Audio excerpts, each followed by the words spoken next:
오헨리 단편선 사랑의 묘약. 블루라이트 약국은 바워리가와 1번가가 만나는 길의 중간쯤에 있었다.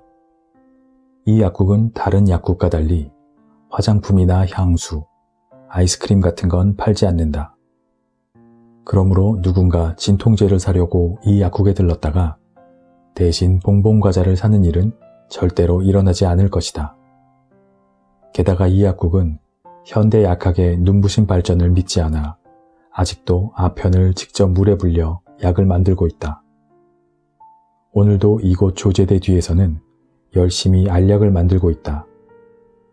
알약 반죽 덩어리를 반죽판 위에서 길게 띠처럼 가늘게 만든 후 주걱으로 동강동강 잘게 자른다. 약사는 그것을 집게손가락과 엄지손가락 사이에 놓고 동글동글 비벼댄다. 그리고 나서 그대로 두어 겉이 약간 마르면 다른 알약들과 함께 알약 상자에 굴려 넣는다. 약국이 있는 길 모퉁이에는 늘 아이들이 몰려와 제잘거리며 놀았다. 헌옷을 입고 기운차게 뛰노는 이 아이들은 장래의 고객이기도 했다. 언젠가 그들은 기침을 가라앉혀주는 알약과 시럽 애용자가 될 것이다. 아이키 션스타인은 블루라이트 약국의 약제사였다. 주로 밤 근무 당번인 그는 단골 손님의 이런저런 이야기를 잘 들어주었다. 어느 동네나 그렇듯이 약제사는 조언해주는 변호사이자 고백성사를 들어주는 성직자, 남의 일을 잘 봐주는 목사이자 교사였다. 뭐가 뭔지도 모를 약물들을 섞어 누군가의 병을 뚝딱 낫게 해주는 지식과 학식 덕분에 약제사는 사람들의 존경과 숭배를 받았다. 아이키의 뾰족한 코와 안경 너머의 날카로운 눈, 학식과 지식의 무게로 휜 듯한 마른 몸은 사람들의 존경을 사기에 충분했다. 사람들은 그의 조언을 구하기 위해 약국을 방문하기도 했다. 근처에서 그를 모르는 사람은 아무도 없었고 그가 지은 약이라면 내용물도 살피지 않은 채 믿고 꿀꺽 삼켰다. 아이키는 약국에서 2블럭쯤 떨어진 리들 부인 집에 새 들어 살았다. 아침에는 거기서 주는 음식을 먹었다. 리들 부인에게는 로지라는 딸이 있었다. 언젠가부터 아이키의 머릿속에는 로지가 자리 잡았다. 그에게는 로지야말로 화학적으로 가장 순수하고 가장 안정된 물질처럼 느껴졌다. 어떤 조제 공식을 따라도 최상의 효과를 내는 화학물처럼 보였다. 아이키는 그녀를 사랑했다. 하지만 아이키는 마음이 약한 남자였다. 카운터 앞에 서면 언제나 당당하고 전문 지식과 명성을 자랑하는 그였지만 여자 앞에서는 수줍은 남자일 뿐이었다. 로지를 사귀고 싶은 마음은 언제나 그의 선천적인 수줍음과 불안 때문에 제대로 상대에게 전해지지 못했다. 원래의 그는 우유부단하고 나약해서 약국 문을 나서기만 하면 돌부리에 걸려 휘청거리고 길을 건너다 자동차 운전사에게 야단이나 듣는 사내였다. 게다가 아이키에게는 사랑의 라이벌이라 할 만한 사내가 있었다. 그는 청크 맥고원이라는 사내로 아이키와는 아주 다른 사람이었다. 맥고원 역시 로지가 던지는 빛나는 미소의 공을 잡고 싶어 했다. 하지만 아이키처럼 멍청이 서 있기만 하는 외야수는 아니었다. 그는 로지가 던지는 미소를 잽싸게 잡아 움켜쥐었다. 그는 아이키의 친구이자 단골 손님이기도 해서 바워리가에서 놀며 시간을 보내다가 밤에 불쑥 약국에 들러 여기에 소독약을 발라달라, 여기에 반창고를 붙여달라 주문하곤 했다. 어느 날 오후 맥거원은 여느 때처럼 불쑥 약국으로 들어서서 심각한 얼굴로 아이키에게 말을 걸었다. 이봐 아이키, 꼭 필요한 약이 있네. 정말 필요해서 그러는데 만들어줄 수 있겠나? 맥고원의 얼굴에 싸운 흔적이 있나 살피던 아이키가 알았다는 듯이 말했다. 윗도리를 벗어보게. 그러고는 말을 이었다. 내가 언제나 말하잖나. 이탈리아계나 라틴계 사내들이랑 싸우지 말라고. 얼굴엔 상처가 없는데 칼에 늑골이라도 찔렸나? 어서 벗어보게. 맥고원은 싱긋 웃으며 말했다. 그게 아니야. 싸운 게 아니라니까. 하지만 자네 말이 맞기도 해. 늑골 부분이 찔린 게 틀림없어. 사랑의 창의 말일세. 어리둥절해하는 아이키에게 그는 계속 말을 이었다. 아이키, 나는 오늘 밤 로지와 함께 도망칠 거야. 그리고 결혼할 걸세. 맥고원의 어깨를 쥐고 있던 아이키의 손가락이 가늘게 떨렸다. 맥고원의 얼굴에서도 금세 웃음이 사라졌다. 그는 심각하게 말했다. 로지가 마음이 변하지 않는다면 말이지. 우리는 2주 전부터 도망갈 계획을 세우고 있었다네.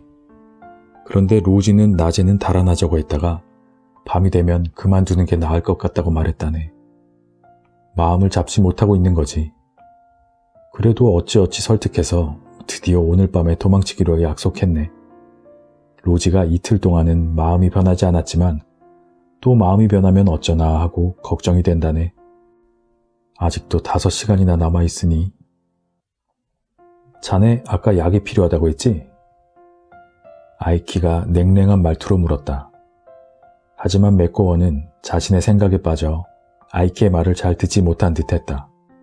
게다가 맥고원은 약품 목록을 들여다보기는커녕 종이를 손가락에 돌돌 말고 있기까지 했다. 오늘 밤에는 반드시 성공하고 말 테야.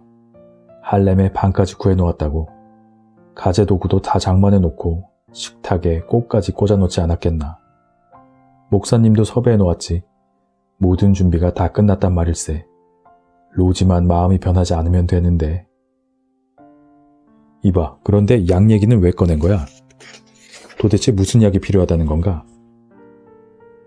다시 아이키가 독촉하듯 물었지만 마음이 불안한 맥고원은 또다시 횡설수설했다. 로지의 아버지 리들 씨도 걱정이야. 나를 좋아하지 않거든.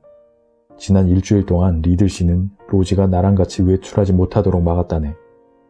내가 자기 집 하숙생만 아니었다면 벌써 나를 쫓아내고 말았을 거야. 일주일에 $2씩 꼬박꼬박 내고 있으니까 말이지. 나는 결혼하면 로지를 평생 행복하게 해줄 자신이 있는데. 아이키가 더 이상 참지 못하고 말했다.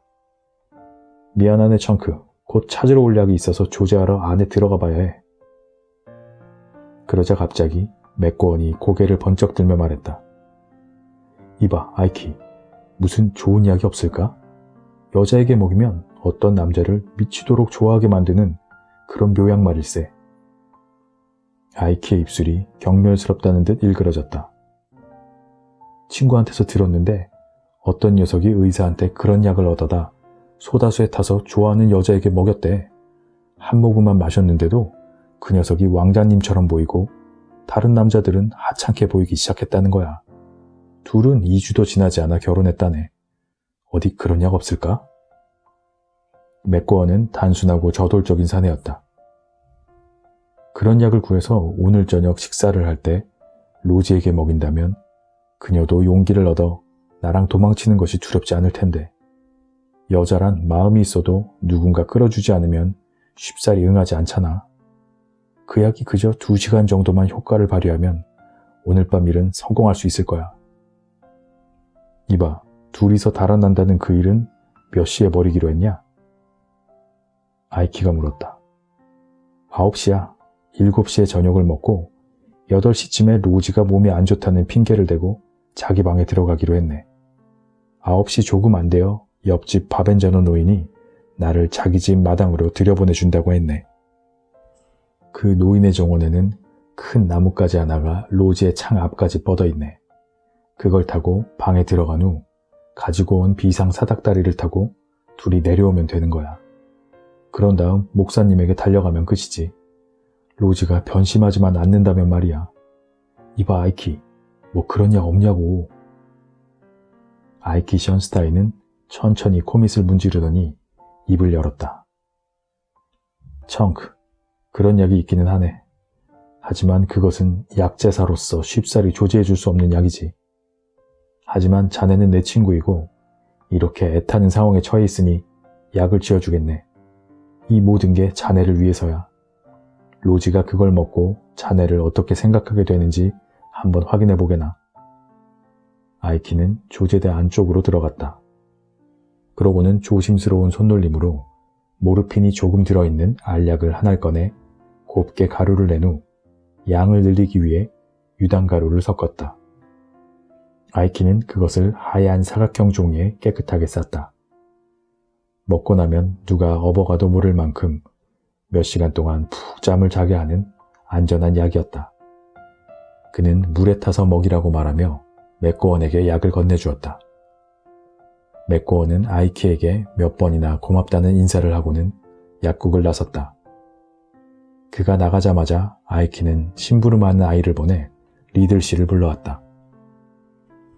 그러고는 맥고원이 로지와 도망가려 한다는 사실을 낱낱이 고해 바쳤다. 아이키의 이야기를 듣는 동안 리들 씨의 얼굴은 칠면조처럼 불그락푸르락해졌다. 그는 성질이 급하고 싸움을 잘하는 건장한 노인이었다. 이야기해 주어서 고맙소. 내 이 아일랜드 놈을 당장 요절내야겠소. 내 방은 바로 로지방 아래에 있으니 나도 저녁을 얼른 먹고 내 방으로 가서 엽총에 총알을 가득 채워놓고 기다려야겠어. 그놈이 나무를 타고 우리 집 정원에 들어오기만 하면 한 방 먹여줘야지. 청크 이놈. 내가 너 같은 날건달에게 내 딸을 줄성 싶으냐? 리들 씨는 분통이 터지는 듯 버럭버럭 소리를 쳤다. 몇 시간이고 세상 모르고 잠들어 있을 로지와 미리 무장하고 대기하고 있을 이 쌈딱 같은 노인을 생각하자 아이키의 가슴은 이미 그의 연적을 쓰러뜨린 듯한 기쁨에 가득 찼다. 그는 밤새도록 약국을 지키며 로진의 소식을 기다렸다. 누군가 다치면 다른 곳보다 약국에 그 소식이 더 빨리 전해지기 때문이다. 하지만 이상하게도 밤새도록 아무 연락이 없었다. 다음날 아침 8시에 낮 근무 약사가 도착하자마자 아이키는 옷을 갈아입고 부랴부랴 약국을 나섰다. 아무 일도 없는지 알아보려고 로지 부인 댁을 향해 뛰어가려고 하는데 누군가 앞에 나타났다. 바로 청크 맥고원이었다. 타고 가던 버스에서 아이키를 보고 뛰어내려온 그는 아이키의 손을 덥석 잡았다. 그의 얼굴에는 기쁨이 활활 타올랐고 입에는 한박 웃음을 머금고 있었다. 청크가 벅찬 목소리로 외쳤다. 대성공이었네. 로지는 방에서 나를 기다리고 있다가 아무 망설임 없이 사닥다리를 타고 내려왔다네. 밤 9시 30분에 우리 둘은 목사님 앞에서 결혼서 약을 했지. 지금 로지는 내 방에 있어. 오늘 아침에는 예쁜 레이스가 달린 옷을 입고 달걀 요리를 만들어주던걸. 난 정말 행복한 놈이야. 이봐, 언제 우리 집에 놀러오게. 함께 식사라도 하자고. 나는 지금 좋은데 일자리가 생겨서 거기로 가는 중이라네. 그런데 그 약은... 아이키가 더듬거리며 물었다. 아, 자네가 준 그 약? 청크는 더욱 큰 소리로 웃으며 대답했다. 약은 이렇게 했지. 어제 저녁 리들 부인네 식탁에 다 같이 모여 앉았을 때 로지를 보며 생각했다네. 청크, 이 처녀를 얻으려면 정정당당하게 네 실력으로 해라. 이렇게 순수한 처녀에게 약 따위를 먹이려 하다니 부끄럽지 않느냐 하고 말일세. 그러다가 우연히 건너편에 앉아있던 리들 씨를 바라보았지. 영감은 뭐가 그리 화가 나는지 나를 잔뜩 노려보고 있더군. 그러자 이런 생각이 드는 거야. 이 영감님은 장래의 사위를 사랑하지 않는구나. 사랑의 묘약이 필요한 사람은 바로 이분이다. 그래서 나는 기회를 보아 리들 영감의 커피잔에 약을 몰래 넣었어. 어때? 잘했나?